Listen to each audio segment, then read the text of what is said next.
Assalamualaikum warahmatullahi wabarakatuh.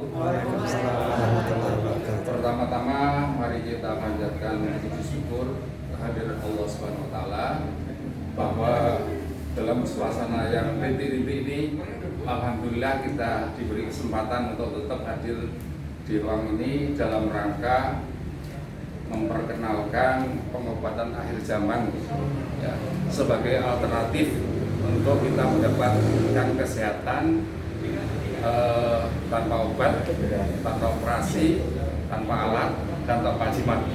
Nanti mungkin lebih jelas akan disampaikan oleh Ketua Wilayah PAPKA. Ya, PAPKA ini adalah organisasi pengobatan akhir zaman seluruh Indonesia. Kebetulan beliau Pak Hendra ini wilayah Depok, jadi kepala wilayah Depok. Kemudian sebelahnya adalah sekretarisnya Pak Iman Sanjaya, bendaranya Bu Asia. Bu Aisyah. Oh, belum datang ya. Rekan-rekan sekalian, dari apa yang saya coba umumkan, beberapa ternyata sudah mendaftarkan untuk mencoba terapi akhir zaman ini. Ya. Kemarin terdaftar kira-kira 11 orang. Ya. Namun hari ini nampaknya dengan kondisi hujan berubah komposisi gitu ya. Orangnya mungkin sekitar sekarang ada 7 atau 8 tadi ya. Jadi yang 3 orang ternyata nggak hadir karena hujan gitu. Jadi kita akan segera mulai pengobatan ini. Dalam kesempatan ini saya juga ingin menyampaikan kepada Pak Ali Maddi. Pak Ali Maddi ini adalah beliau ketua atau P2Tel. Jadi P2Tel ini adalah organisasi para pensiunan Pak Hendra. Jadi beliau ini yang mengetuai. Alhamdulillah sekarang ini yang tergabung di P2Tel Depok adalah sekitar 722 orang. Namun yang aktif senam baru sekitar 120-an lebih kurang. Ya. Jadi saya ingin menyampaikan ucapan terima kasih kepada Pak Ali karena telah memberi kesempatan untuk kita memperkenalkan pengobatan akhir zaman ini. Selanjutnya mungkin sebagai tuan rumah saya minta Pak Ali untuk menyampaikan sepatah dua kata. Silakan Pak. Terima kasih Pak Walio, Bapak Ibu. Bismillahirrahmanirrahim. Assalamualaikum warahmatullahi wabarakatuh. Waalaikumsalam. Pertama-tama tentunya setelah kita panjatkan kepada Allah Taala, alhamdulillah di pagi hari ini walaupun dengan suasana hujan yang rintik-rintik, kita masih punya kesehatan, keselamatan dan kesempatan. Utamanya kesempatan pagi hari ini kami para anggota baru juga selesai senam dan juga sekarang akan dilanjutkan dengan suatu kegiatan yang pengobatan melalui terapi. Saya memang kira-kira pertengahan Desember kemarin Pak Walio datang ke kantor menyampaikan rencana baik ini ke saya. Nah, saya bilang saya siap mendukungnya dan pelaksanaannya saya bilang yang paling baik itu memang setelah senam. Karena kita mengumpulkan orang pensiunan itu tidak mudah. Mengumpulkannya itu yang paling mudah itu melalui kegiatan senam seperti itu.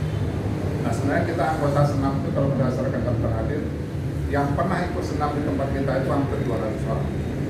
Tapi kan ada istilahnya digital itu flip-flop lah. Hari ini datang, depan datang, ya, jadi, tapi rata-rata setiap minggu itu kita senam ada 120 orang. Nah kalau kali ini seperti yang dibilang Pak Walio tadi baru ada 7 atau 8 orang, mungkin ada yang mungkin sebagai pengamat dulu. Termasuk mungkin saya sebagai pengamat dulu Pak Walio. Oh iya, monggo. Karena saya Kenal dulu ya Pak. Kenal dulu, biar Pak. Kalau sudah kenal baru saya Pak ya. Saya. Mungkin teman-teman yang akan ikut hari ini mungkin sebagai simulasi lah buat kita lihat. Dan jelas kalau saya dapat informasi dari Pak Walio, memang tujuannya adalah untuk kesehatan kita bersama. Tapi namanya itu memang pengobatan akhir zaman. Saya sudah bertanya, ini apa sudah mau akhir zaman sekarang ini? Karena sudah ada pengobatan akhir zaman. Apakah benar-benar sudah masuk akhir zaman? Ya, mudah-mudahan kita tetap selamat ya Pak ya. Selamat dan kita kalau misalnya kita ada panggilan Tuhan pelaksanaan ini memang kemarin saya bersama Pak Waluyo datang ke Pak Kandatel karena ini gedung miliknya Kandatel, Pak. Jadi namanya kita orang timur kan kita harus izin dulu penggunaannya. Nah, pada dasarnya Kandatel mengizinkan dan malah beliau rencananya mau hadir kalau dia tidak ada kegiatan mau hadir dia mau lihat. Karena kalau Kandatel kan karyawan aktif, kalau kita kan pensiunan. Pensiunan ini kita ya kalau yang hadir sekarang ini udah lansia lah ada anak. Kalau saya mungkin paling muda di antara semuanya saya baru 65 tahun.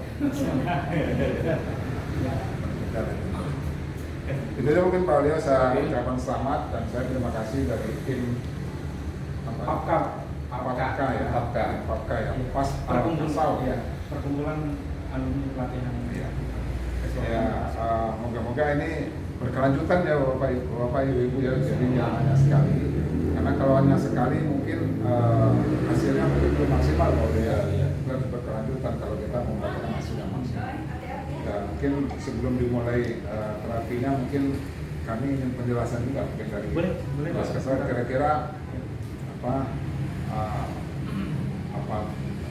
bentuknya bagaimana, kira-kira hasilnya bagaimana, mungkin bisa buat. Terima kasih, saya kira assalamualaikum. Terima kasih Pak Ali. Saya ingin berharap Pak Hendra juga akan menjelaskan tentang pasal kaso ini secara simpel lah ya. Karena kalau harus menjelaskan semuanya mungkin perlu waktu 2 hari gitu ya. Jadi perlu saya sampaikan Pak Hendra ini sebetulnya tidak jauh dari kita karena sering ketemu orang Telkom. Jadi ya istilahnya mitranya Telkom gitu. Masih aktif sampai sekarang, Mas? Sampai sekarang masih aktif. Ya. Jadi bukan orang lain gitu kira-kira. Oke, mungkin begitu.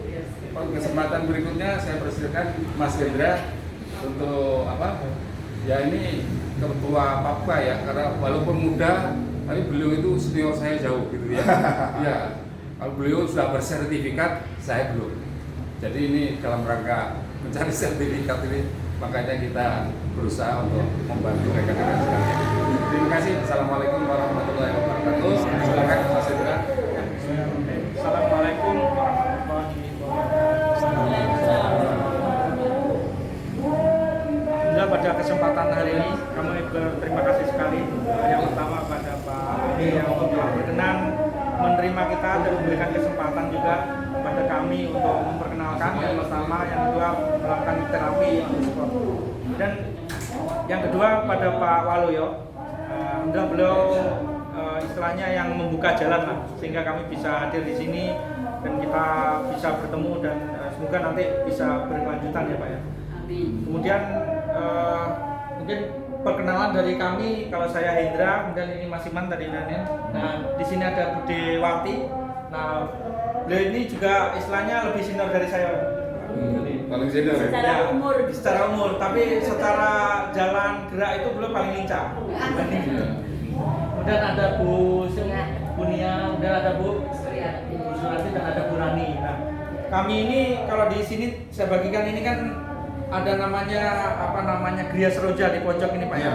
Nah, beliau ada Gria Sehat juga namanya Gria Sehat Iman dan bersama dengan Bu Bunia ya, Bunia dan Bude juga beliau punya juga yang dekat juga di sini. Iya. Di Margonda ya beliau. Nah, jadi sebenarnya di PAZ ini kita di Depok ada lebih dari 5 Gria Sehat yang sudah menerima terapi ya. Kalau di sini ada penjelasan ya Pak ya, di pasal kaso ini sebenarnya sejarah singkatnya ini adalah perjalanan kurang lebih 15 tahun dari Ustadz almarhum ya, beliau sudah meninggal, Ustadz Haris Mujahid ini yang berasal dari Bandung ya. Karena beliau itu awalnya adalah keluhan pribadi, kemudian ada keluarga juga, beliau diamanai Allah dengan ujian 2 anaknya, kemudian ketertarikan beliau untuk melihat kondisi di umat itu ketika sakit itu kok seperti ini gitu. Nah, harapan beliau, kita kan posisinya adalah di posisi zamannya akhir zaman. Nah, itu kalau misalkan ketika teknologi sudah nggak ada, kemudian alat-alat sudah nggak bisa digunakan, apa yang bisa kita lakukan? Nah, Harapannya seperti itu. Makanya di sini ada tulisannya tanpa operasi, tanpa alat itu memang harapannya operasi itu kalau misalkan seperti perahu itu skocinya Bapak. Jadi kalau misalkan perahu itu masih bisa berjalan, belum mau tenggelam, maka tetap aja digunakan, nggak perlu menggunakan skoci. Kecuali kalau kapalnya sudah mau tenggelam baru kita menggunakan skoci itu. Makanya jadi gambaran tanpa operasi itu seperti itu. Jadi bukan dalam artian kita anti terhadap operasi, tapi itu jalan terakhir setelah kita usaha-usaha yang kita lakukan tidak bisa. Dan misalnya di sini ada tanpa alat. Tanpa alat itu ya harapannya kita nggak perlu menggunakan alat-alat yang canggih, alat yang modern, yang mahal, yang harus mengeluarkan uang banyak untuk bisa melihat sesuatu. Nah, kita bisa lakukan dengan visual dan ada titik sentuh namanya Bapak. Nanti kita akan mengenal kalau misalkan Bapak-bapak tertarik itu bisa belajar juga. Jadi ilmu kita itu bukan ilmu yang hanya dimiliki oleh seseorang khusus tertentu gitu, tapi siapa aja boleh. Bahkan direktur di PAZ ini awal mulanya kalau boleh cerita ya secara terbuka, beliau itu adalah penjual dawet. Ya, penjual dawet. Tapi beliau sekarang kalau menurut datanya itu udah 11.000 pasien yang beliau tangani. Kemudian cerita lagi, harapannya tanpa obat itu harapannya Ustadz Haris itu punya pemikiran karena ada riwayat anaknya itu berkebutuhan khusus. Nah itu setelah sekian lama diobat nggak tambah sembuh malah tambah sakit. Nah waktu itu dari pengalaman itulah kesedihan dan keprihatinan beliau akhirnya berusaha mencari dengan kemampuan beliau bela diri, kemudian kemampuan sekitar 50 lebih belajar tentang pengobatan yang sejarahnya panjang ya seperti itu. Nah akhirnya ketemulah dengan rumusan keilmuan dari Pas Al-Kasau ini. Nah di sini dijelaskan bahwa Pas Al-Kasau ini adalah fokusnya basisnya ada biomekanik. Nah biomekanik di sini adalah otomatis kita berusaha untuk memfokuskan, mereposisi atau memeriksa dari tulang rangka kita, tulang tengah, tulang belakang untuk dikembalikan ke 0.0. Karena beliau itu sebenarnya backgroundnya itu ada engineering, rangka pesawat. Nah, apa kaitannya rangka pesawat dengan kesehatan? Karena kegigihan beliau, kemudian keinginan beliau itu menggalinya itu awal mulanya itu dari hadis Rasulullah likulidain daun. Jadi setiap penyakit itu ada obatnya. Dari situ awalnya. Nah, dengan bekal keyakinan itu maka beliau menggali, mencari informasi, mengumpulkan, merumuskan, akhirnya ada di PAZ ini ya sekarang ini. Dan di PAZ ini tidak asal ini ya Pak ya, dalam terapinya itu ada SOP-nya. Kita mengenal ada 5 SOP. Itu pertama adalah persiapan dulu, misalnya sarana prasarana. Kemudian yang kedua wawancara. Kita menanyakan, mohon izin nanti kalau misalkan tanya bukan karena kepo ya, misalkan Bapak Ibu apakah kalau misalkan dia hamil kita tanya, karena nanti basisnya gerakan, nanti akan berisiko kalau misalkan ada sesuatu, apakah pernah operasi, pernah pemasangan alat dan seterusnya. Nah, kemudian nanti setelah itu baru ada pemeriksaan. Nah kita ada pemeriksaan unik Bapak, nggak ada di pengobatan lain seperti kita, karena memang di sini nanti kita mengenal namanya 4 jalur penyakit. Nah dari situ nanti baru setelah ada pemeriksaan baru ada tindakan. Nah setelah ada tindakan baru nanti ada follow up. Makanya sangat penting sekali nanti setelah kita terapi kita akan memberikan saran-saran, Bapak Ibu nanti setelah di rumah nanti melakukan gerakan ini ya, nanti seperti ini. Nah, dan itu sifatnya di PAZ itu tidak kanan kiri seperti misalkan di chiropraktik, Yumeho, Zamatera dan lainnya. Kan kalau di sana itu memandang tubuh manusia itu kiri kanan ya, misalkan di erupsi kanan, kiri juga harus ada diperlakukan sama. Kalau di kita melihatnya tubuh manusia itu seperti botol dan tutupnya Bapak. Jadi kalau botol itu kan kalau untuk misal mengencengkan kan harus ke arah kanan seperti ya, berarti melepasnya ke arah kiri seperti itu. Karena prinsipnya pada manusia itu Ustadz Haris itu awal mulanya inspirasinya itu dari surat Al-Mu'minun ayat 14 Bapak. Di situ Allah menjelaskan langkah demi langkah dengan rinci bahwa penciptaan manusia itu awal mulanya dari nutfah, kemudian alaqah, mudghah, kemudian idoman, kemudian ada fakasional idoman lahman. Nah, dari situ tuh yang paling tinggi itu adalah rangka dibungkus oleh daging. Nah, prinsipnya dari situ Pak kuncinya. Makanya kenapa fokusnya biomekanik, karena di situ Allah menjelaskan bahwa tulang rangka itu dibungkus daging. Otomatis ketika kita merefusi rangkanya, otomatis dagingnya akan akan berubah. Karena prinsipnya sakit manusia itu di PAZ itu secara biomekanis itu seperti dijelaskan oleh Pak Waloy ya Pak ya. Itu ada 4 Pak kita melihatnya. Karena ada kegendoran, kekencengan, kemudian ada pelintiran, kemudian kombinasi di antara ketiganya itu. Prinsipnya itu. Misal saya contohkan benjolan payudara, Jadi kalau kita melihat itu benjolan payudara itu adalah karena ada pelintiran Bapak. Pelintiran yang itu terjadi pada pembuluh getah beningnya yang stagnan. Karena biasanya secara umum kan banyak pada wanita karena secara getah beningnya itu nodal-nodalnya ya terminal-terminal ini lebih banyak memang di wanita. Nah, kalau misalkan pembuluh getah bening itu akan mengalir dengan adanya suspensi otot, ada gerak dari kita nafas, kita melangkah, kita jalan, kita itu dia akan mengalir. Nah, berbeda dengan pembuluh darah itu kan karena dibungkus oleh jantung. Nah, kalau pembuluh getah bening itu nanti stagnan karena ada pelintiran dan dia biasanya ada di jalur kendor kita nyebutnya.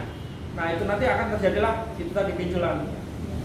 Gitu. Nah, gimana solusinya kalau misalkan ada seperti itu? Otomatis kita diurai dari pelintiran itu dengan gerakan-gerakan itu diurai sehingga nanti dengan mereposisi itu akan mengalirkan secara alami secara tubuh. Nah, memang ada kondisi yang sekali gerakan dia langsung rilis. Ada kondisi yang dia harus di booster lagi dengan misalkan inputannya. Karena kita mengenalnya kan ada inputan, sistem, output. Nah, kita posisinya ada di sistem, berbagi sistem. Nah, inputnya apa? Inputnya adalah Allah udah mewajibkan kita harus mengkonsumsi kalau ingin sehat, ingin selamat ya konsumsi hal-hal thayyiban ya Pak ya, yang halal dan yang baik. Nah, otomatis inputannya termasuk yang disunahkan, misalkan habatus sauda, madu dan seterusnya, yang halal gitu. Nah, itu sebagai boosternya. Kemudian sistem diperbaiki, kemudian inputannya ditambah untuk mempercepat prosesnya. Kemudian nanti outputnya bisa misalnya dengan bekam, ada juga fasdu dan seterusnya. Jadi prinsipnya jika itu ketemu maka insya Allah kita nggak perlu harus dengan minum obat sintetis. Karena Bapak Ibu tahu sendiri bahwa obat sintetis itu kecenderungan itu adalah bisa menyelesaikan masalah, tapi dia akan punya masalah efek samping yang lain yang lebih banyak lagi seperti itu. Nah, secara sekilas seperti itu Bapak. Oke. Jadi kalau misalkan nanti setelah terapi, misalkan ada apa-apa nanti bisa menghubungi kami, Pak Waloyo. Kami akan tetap terbuka ya Pak, bukan dalam artian terus kita terapi terus ada masalah kita lari enggak. Nanti kita menghubungi lagi nanti kalau misalkan ada waktu Bapak boleh datang ke kami atau misalnya kami datang juga ke kediaman Bapak. Insya Allah itu. Terima kasih. Wassalamualaikum warahmatullahi wabarakatuh. Terima kasih Mas Hendra. Mungkin selanjutnya kita segera mulai aja karena waktu berjalan terus. Ya. Mungkin sesuai urutan ya. Jadi saya kira untuk pertama adalah Pak Sugianto ya, karena yang mendaftar pertama. Sugianto ya. Oh Sugianto, kebalik ya. Sugianto ya. Pak Sugianto. Kalau Ibu yang pertama adalah Ibu Endang Sugiyarti. Kita mungkin bisa 4 ya dia, atau 2 aja. Laki-laki berapa? 2. Ini yang laki-laki kurang 1 ya. Satu lagi Mas. Paling yang perempuan bisa 2 langsung 2. langsung 2 bisa. Iya, Langsung langsung 2 aja. Oh berarti Bu Endang sama Bu Ruki bisa langsung. Laki-laki juga 2 Mas. Tapi terapisnya yang kurang. Bisa dibantu kita kalau nanti. Tapi boleh dibantu di asisten. Boleh. Kalau gitu ini karena tadi ada permintaan khusus Pak Daris katanya mau ini, ya mohon maaf itu urutannya Pak Insan kita geser dulu Pak ya. Oh, Pak Insan mohon maaf Bisa dicepat ya. Ya, jadi Pak Sugianto sama Pak Daris. Ini mohon maaf ini, saya yang minta maaf ini.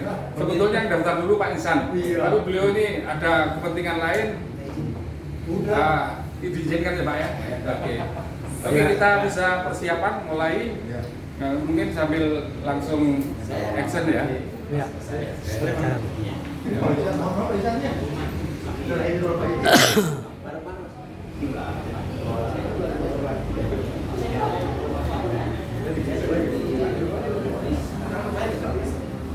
Oh iya, Saya pulang.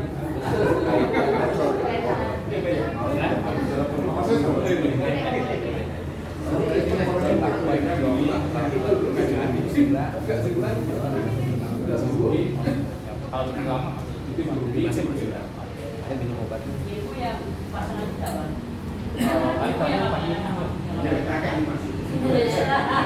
Kalau Bang itu dulu saya ibarat kurva parabola.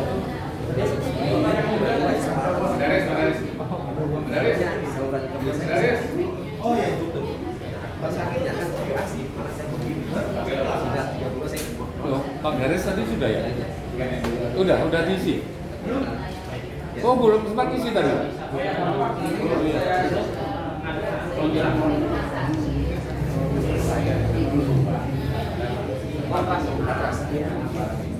Dari sih Pak.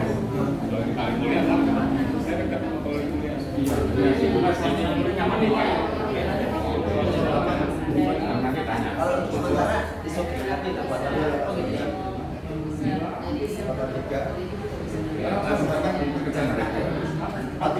Mas Iman, ini Bang kali dulu ya? Ini Depok. Teman situ di mana? di Kantor Sangit di mana? Oh, sana di sini. Ya, Kantor Sangit.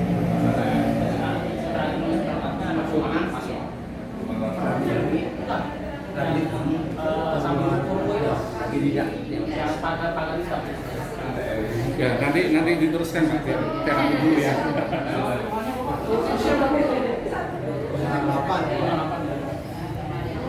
Usia asli apa? Usia asli 58. Kalau 17. Bisa aja.